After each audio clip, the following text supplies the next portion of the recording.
Hey guys, I'm going to walk you through the process of grouping in Illustrator and explain to you some of the reasons why we would want to group objects together. What I'm showing you right here is a type treatment that I drew and retraced in Illustrator, and there's a lot of stuff going on here, right? There's these little glares that are off to the side, these highlights, there's a lot of points, there's a lot of griminess to this, right? We've got these little points up here, so there's a lot happening. If I was to try and go through and select all these objects, chances are I'm going to leave some stuff behind, right?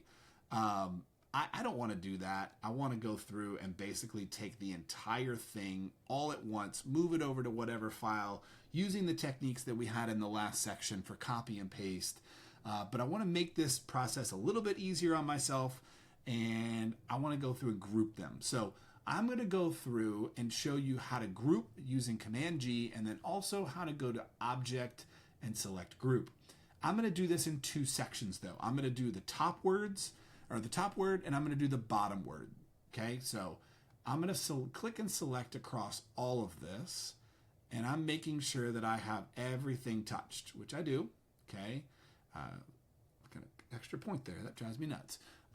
This was the working file. So I have all that stuff, and if I was to move it, you can see it's all moving together. So I'm going to hit Command G. All right.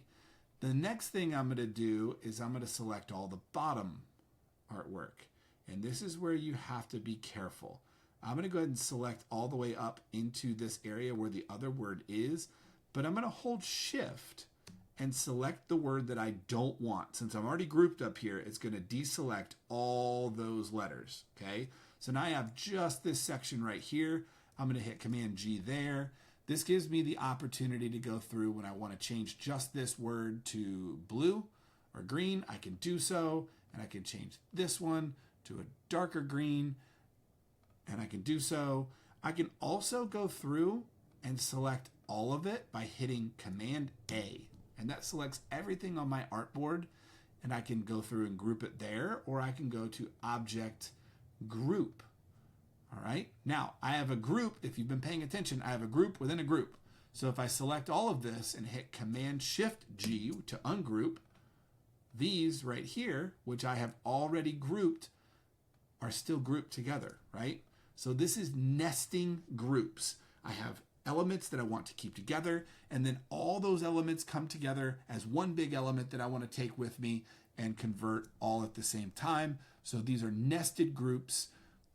Hopefully this helps you guys, helps you keep your files more organized, and takes away some of those stresses that you have when you're first working with Illustrator.